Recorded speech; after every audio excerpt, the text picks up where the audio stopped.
और अब बात करते हैं ईरान की। Death to Khamenei.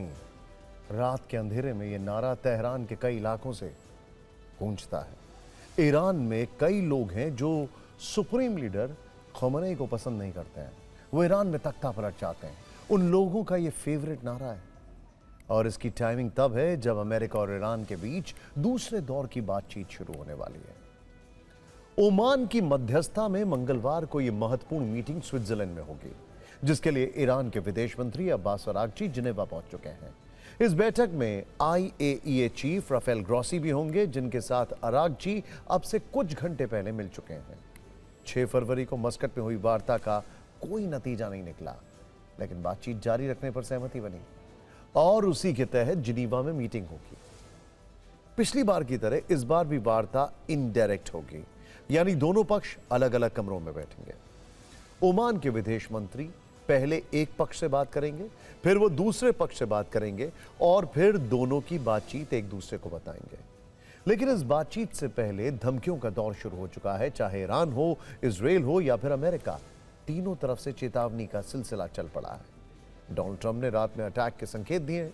उन्होंने कहा है कि एक जगह ज्यादा दिन सोना सुरक्षित नहीं है, हमें खमेनी का ठिकाना पता है।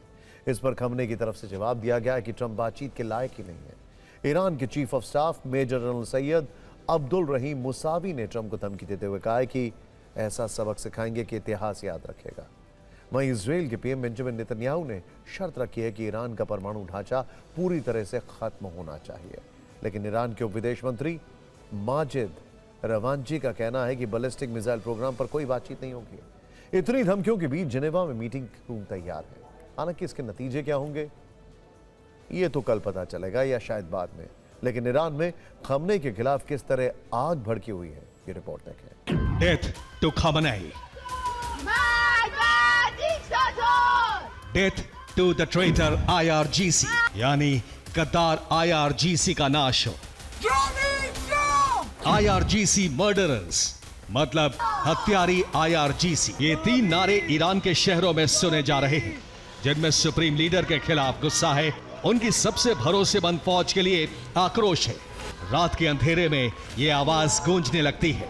लेकिन ऐसा नहीं है कि खमेनी एंड टीम के खिलाफ ये पूरे मुल्क की आवाज है, बल्कि ये वो लोग हैं जो सत्ता परिवर्तन चाहते हैं, जिन्हें शाह रजा पहलवी का समर्थक माना जाता है। वो परिवार जिनका इस्लामी क्रांति से पहले ईरान पर शासन हुआ करता था।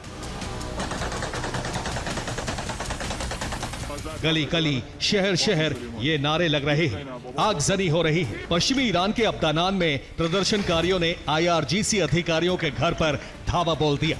उन अफसरों को टारगेट किया जिन्हें वो देश में हुए प्रदर्शन को बंदूक के दम पर कुचलने का गुनहगार मानते हैं। ईरान का दावा है कि खमेनी के खिलाफ चल रहे विद्रोह के पीछे अमेरिका का हाथ है। वो विद्रोह भड़काकर मौजूदा शासन को कमजोर दिखाना चाहते हैं ताकि तेहरान पर कंट्रोल किया जा सके।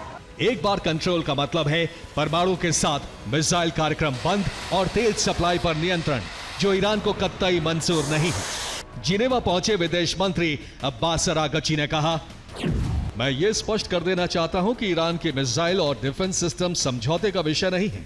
इस पर कभी बातचीत नहीं होगी। ईरान की यही जिद इजराइल को पसंद नहीं आ रही। ट्रंप से बातचीत के बाद नेतन्याहू ने ईरान से डील के लिए 4 शर्तें रख दी। पहली, संवर्धित यूरेनियम को ईरान से बाहर करना होगा। दूसरी, ईरान को अपना परमाणु ढांचा पूरी तरह खत्म करना होगा। तीसरी, मिसाइलों की रेंज 300 किलोमीटर से कम हो ताकि वो इजराइल तक ना पहुंच सके। और चौथी, प्रॉक्सी गुटों को समर्थन देना बंद करना होगा। जिनेवा मीटिंग से ठीक पहले जैसी शर्तें रखी जा रही हैं, जो चेतावनी दी जा रही है, उससे अमेरिका को भी समझौते के आसार कम ही लग रहे हैं। ट्रंप के विशेष दूत स्टीव विटकॉफ का दावा है कि मिसाइल मुद्दे पर ईरान ने बात करने से साफ इनकार कर दिया है। वो सिर्फ न्यूक्लियर और प्रतिबंधों पर बात करने को तैयार है। ऐसे संकेत मिल रहे हैं कि अगर डील नहीं हुई तो महाविनाश का प्लान B भी तैयार है। इजराइल डायरेक्ट ईरान के मिसाइल प्लांट को टारगेट करेगा, जिसमें उसे अमेरिका का साथ मिल सकता है। जाहिर है, डील फेल होने की सूरत में अगर युद्ध हुआ तो अरब में महाविनाश तय है। Bureau report, TV9 Bharatvarsh.